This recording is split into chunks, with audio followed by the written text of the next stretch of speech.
My name's John Fitzgerald. I'm with Pro West Roofing.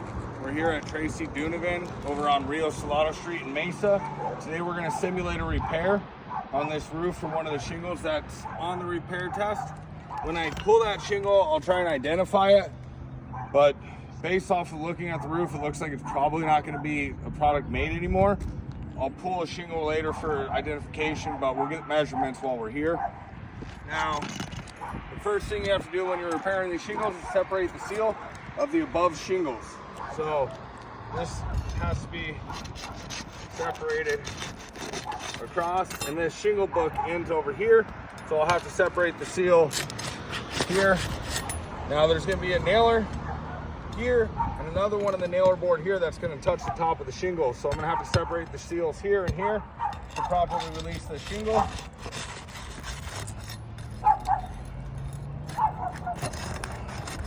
These seals all seem to separate fine. Not seeing any mat transfer at this time, so that's good. Now, obviously this shingle's already separated from below. Now, I need to separate the fasteners.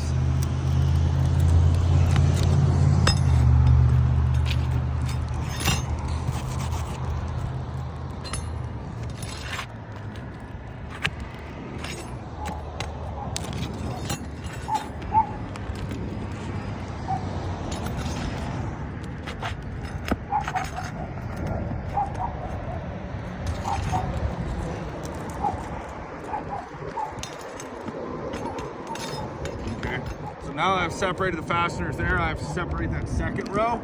It's going to be up here.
Should release.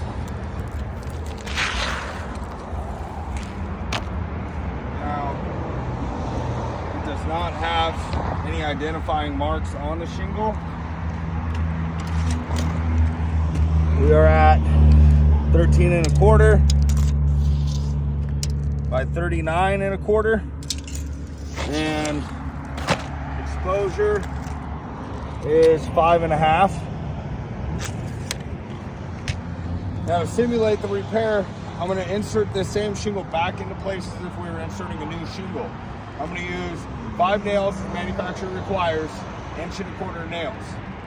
Now you'll see when we put this back in,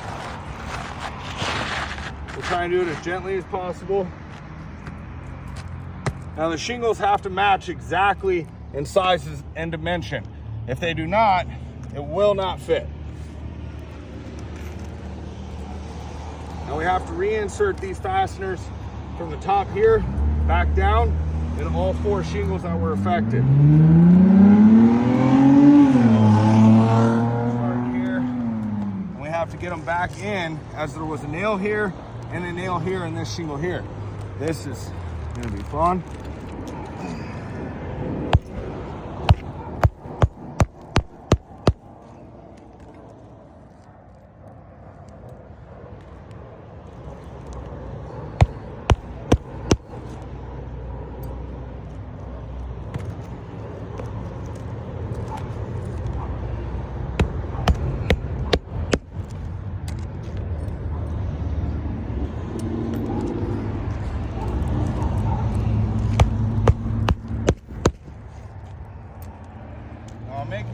reinforce the shingle just enough to get my hammer in without lifting it too much.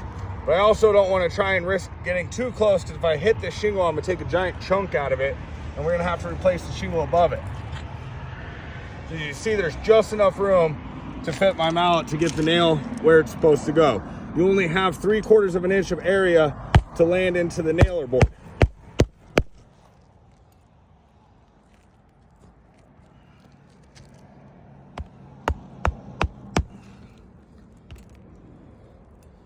And then we'll go back down to this row here and fasten this back into place.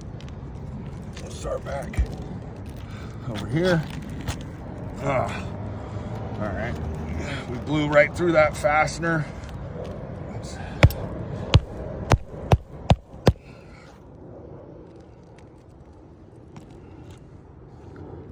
and do this without doing that again.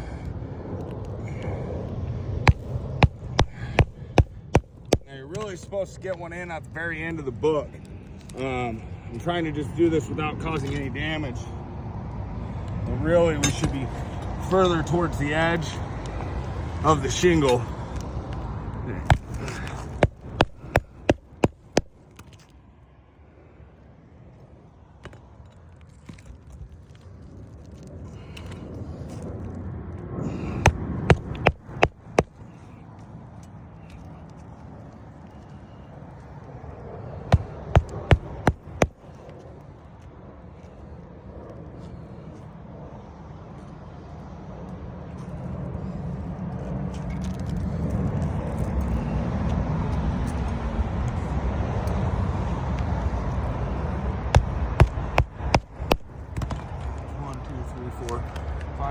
Shingle. Now I took the 4 pictures so that we could see the result of the repair. We're going to look at this now. Obviously we didn't have the mat transfer. The shingles have been refastened, both rows, but you can see the drastic granule loss in the shingles. All across here, all across this shingle here, this shingle here. The tab has now delaminated itself. I'll take some after pictures, but it looks like just this one shingle repair has affected this shingle, this one, and this one, which is going to be 4 shingles up in a triangle pattern, and we're going to have to escalate that all the way up to the roofing system. So at this point in time, this shingle repair has definitely failed. Thank you.